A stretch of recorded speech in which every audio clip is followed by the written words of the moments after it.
कृष्णं वन्दे जगद्गुरुं माधव त्रिभुवन जनप्रियम् कृष्णं वन्दे जगद्गुरुं माधव त्रिभुवन जनप्रियम् कृष्णं वन्दे जगद्गुरुं माधव त्रिभुवन जनप्रियम्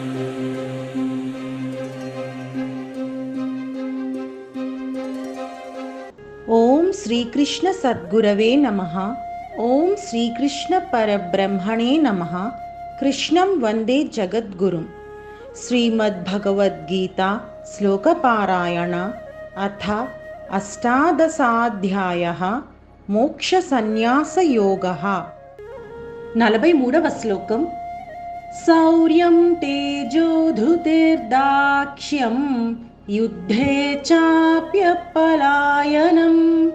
దానమీశ్వరభావశ్చ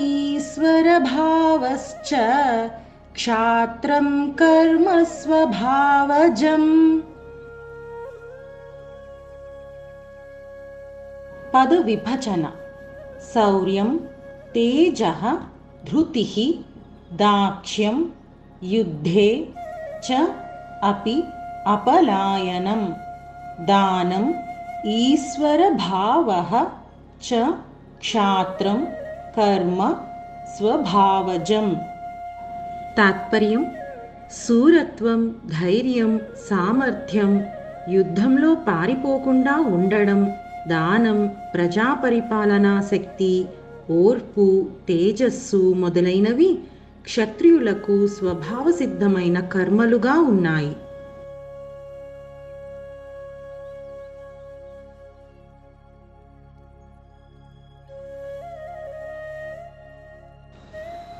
శౌర్యం తేజోధృతిర్దాక్ష్యం యుద్ధే చాప్యపలాయనం దానమీశ్వరభావశ్చ క్షాత్రం కర్మ స్వభావజం అంటూ క్షత్రియులకున్న సహజ కర్మల గురించి భగవానుడు ఈ శ్లోకంలో చెప్పాడు. ముందుగా భగవానుడు క్షత్రియులకి శౌర్యం అనేది ఉండాలి అన్నాడు. శౌర్యం అంటే మామూలుగా యుద్ధం చేసేయడం కాదు, బాగా యుద్ధం చేసినంత మాత్రాన శౌర్యం ఉన్నట్టు కాదు. ఎలా అంటే 8 జాములు యుద్ధం చేసినా కూడా అలసట కానీ శ్రమ కానీ కలగనటువంటి మహాశక్తికే శౌర్యం అని పేరు. అంతసేపు కూడా ఒక ఆటలాగా శౌర్యాన్ని ప్రదర్శించాలి. స్వభావ విజయ శౌర్యం అని భాగవతం తెలియజేస్తుంది. మునుపటి కర్మలకు లోబడి బతకడం స్వభావం, దాన్ని జయించడమే శౌర్యం. మునుపటి కర్మల ప్రభావాన్ని అణగగొట్టడానికి 8 జాములు క్రియాయుద్ధం చేస్తున్నా అలసట చెందకపోవడమే సాధకుడి శౌర్యం అని అంటారు పెద్దలు. తర్వాతది తేజస్సు. తేజస్సు అంటే శత్రువుల్ని తప్పింపచేసే శక్తి. సూర్యుడి తేజస్సు ముందు కోట్లాదిగా ఉన్న నక్షత్రాలన్నీ మరుగున పడిపోయినట్టుగా సాధకుడి పరంతప శక్తి ముందు ప్రకృతి తాలూకు విలాసిని సైన్యాలన్నీ చుక్కల్లాగా వెలవెలపోతాయన్నమాట. నిరుత్సాహానికి లొంగని ధైర్యమే ధృతి, నిశ్చయంతో కూడిన సహనశక్తి అన్నమాట ఇది.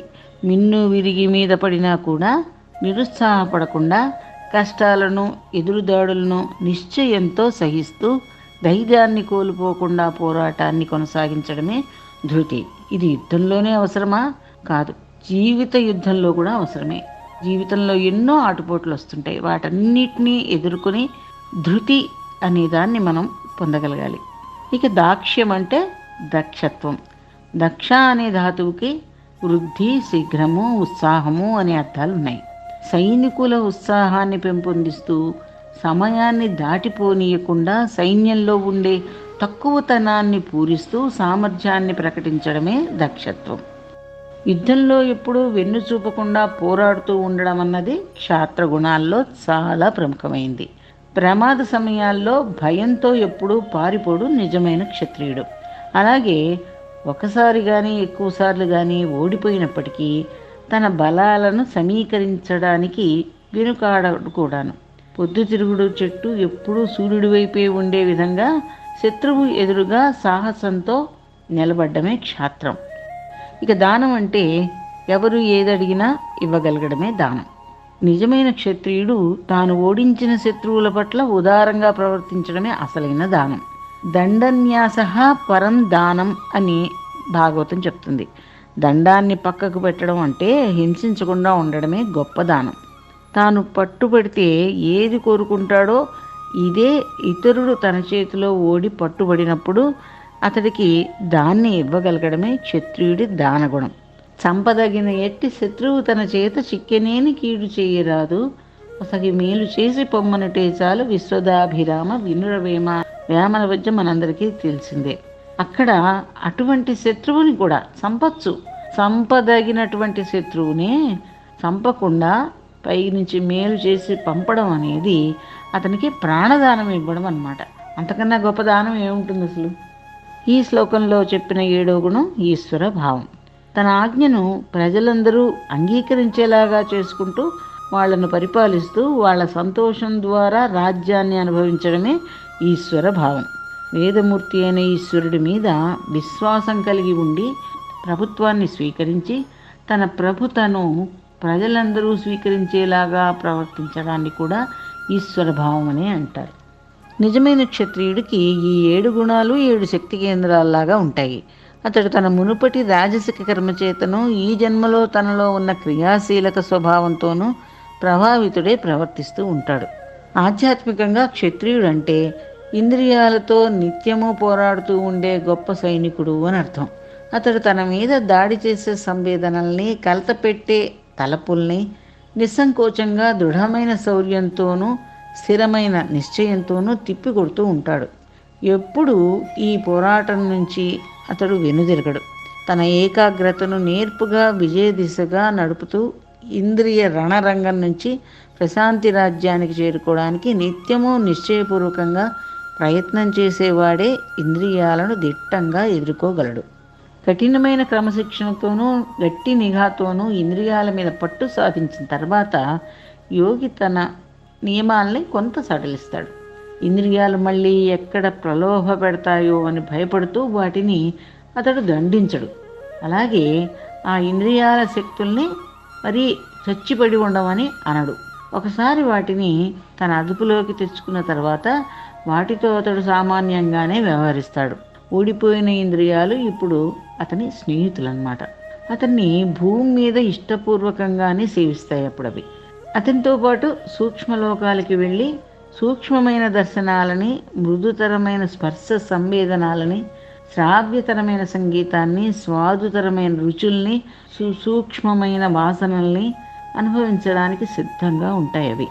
శత్రువుల్ని జయించిన నిజమైన క్షత్రియుడు వాళ్ళ గాయాలను నయం చేసి వాళ్ళ అవసరాలను తీర్చడమే అసలైన దానం. ఇంద్రియాలతో పోరాడుతూ ఉండే ఆధ్యాత్మిక క్షత్రియుడు తనలో ఈశ్వరుడి శక్తిని అనుభవిస్తూ ఉంటాడు. ఆ శక్తితోనే ఈశ్వరుణ్ణి కనుక్కోవడానికి, తన భౌతిక కామనలను విడిచిపెట్టడానికి ఎప్పుడూ సిద్ధంగా ఉంటాడు. యుద్ధే చాప్య పలాయనం అంటే యుద్ధంలో పారిపోవడం అనేది క్షత్రియుని ధర్మం కాదని భగవానుడు అర్జునుడికి వివరిస్తున్నాడు. అయితే ఈ బాహ్య యుద్ధము ఎప్పుడో ఒకప్పుడు వస్తుంది, కొంతమందికి రాకపోవచ్చు కూడా. కానీ అంతర్యుద్ధం మోక్ష పర్యంతము సర్వజీవుల్లోనూ జరుగుతూనే ఉంటుంది. మంచికి చెడ్డకి, ధర్మానికి అధర్మానికి, దైవ సంపదకి అసుర సంపదకి సంగ్రామం హృదయంలో నిరంతరం సాగుతూనే ఉంటుంది. బలవత్తరమైన మాయతో జరిగే అటువంటి యుద్ధంలో ప్రతి మానవుడు ఇటువంటి క్షాత్రాన్నే ప్రదర్శించవలసి ఉంటుంది. అంటే మాయతో, అంటే ప్రకృతితో జరుగుతున్న యుద్ధంలో పెన్ను చూపరాదు. అంటే ఎన్నో రకాల అడ్డంకులు, ఆపదలు ఏవో వస్తుంటాయి. భయపడి వెనక్కి తిరగకూడదు, వాటిని ఎదుర్కోవాలన్నమాట. ముందు వేసిన అడుగున వెనక్కి తిప్పరాదు. బాహ్య యుద్ధంలో క్షత్రియులు చూపేటటువంటి ధైర్య పరాక్రమాల కంటే అధికమైనటువంటి ధైర్య సాహసాలను మానవుడు తన అంతర్యుద్ధంలో చూపవలసి ఉంటుంది. అప్పుడే విజయం కరతలామలకమై జీవుడు మోక్ష సామ్రాజ్యాభిషిక్తుడు కాగలుగుతాడు. కనుక బ్రహ్మతేజము, క్షాత్రతేజము అను ఈ రెండింటిని జీవుడు సంపాదించవలసి ఉంటుంది. ఇక్కడ బ్రాహ్మణుల్లోనూ ఈ యుద్ధం జరుగుతుంది, క్షత్రియుల్లోనూ జరుగుతుంది. ఈ యుద్ధం మాత్రం ప్రతి జీవిలోనూ జరుగుతుంది. అంటే మానవులందరిలోనూ కూడా జరుగుతూనే ఉంటుంది. ఇక లక్ష్యమైనటువంటి ఆత్మ సాక్షాత్కారం, జీవన్ముక్తి పొందే వరకు మానవుడు వెనుకకి వెళ్ళకూడదు. ఏదో కొంత జపమో తపమో ఏదో చేసి ఇంకా మా వల్ల కాదని వెనక్కి వెళ్ళిపోవడం అనేది కూడదనమాట. అందులో కూడా అది కూడా యుద్ధమే. ఎన్నో రకాల ఆటంకాలు పూజ కూర్చున్నప్పుడే వస్తాయి, జపానికి కూర్చున్నప్పుడే వస్తాయి, అప్పుడు లేవాల్సి వస్తుంది, అప్పుడే పని చేయాల్సి వస్తుంది, అప్పుడే ఏవేవో ఆలోచనలు మనకి పూజ ముందుకు సాగనివ్వకుండా, ధ్యానం ముందుకు సాగనివ్వకుండా చేస్తూ ఉంటాయి. వాటితోటి మనం యుద్ధం చేయాలి, ఆలోచనలతోటి యుద్ధం చేయాలి. కాబట్టి ఈ విధంగా యుద్ధే చాప్యపలాయనం అనే ఈ క్షత్రియ ధర్మ సూక్ష్మం ప్రతి వాడు కూడా తన అంతర్యుద్ధంలో అవలంబించి కృతార్థుడు కావాల్సి ఉంది. కృష్ణార్పణం. శౌర్యం తేజోధృతిర్దాక్ష్యం యుద్ధే చాప్యపలాయనం దానమీశ్వరభావశ్చ క్షాత్రం కర్మ స్వభావజం. శౌర్యం తేజోధృతిర్దాక్ష్యం యుద్ధే చాప్యపలాయనం దానమీశ్వరభావశ్చ క్షాత్రం కర్మ స్వభావజం. శౌర్యం తేజోధృతిర్దాక్ష్యం యుద్ధే చాప్యపలాయనం దానమీశ్వరభావశ్చ క్షాత్రం కర్మ స్వభావజం. శౌర్యం తేజోధృతిర్దాక్ష్యం యుద్ధే చాప్యపలాయనం దానమీశ్వరభావశ్చ క్షాత్రం కర్మ స్వభావజం. శౌర్యం తేజోధృతిర్దాక్ష్యం యుద్ధే చాప్యపలాయనం దానమీశ్వరభావశ్చ క్షాత్రం కర్మ స్వభావజం. జై శ్రీకృష్ణ.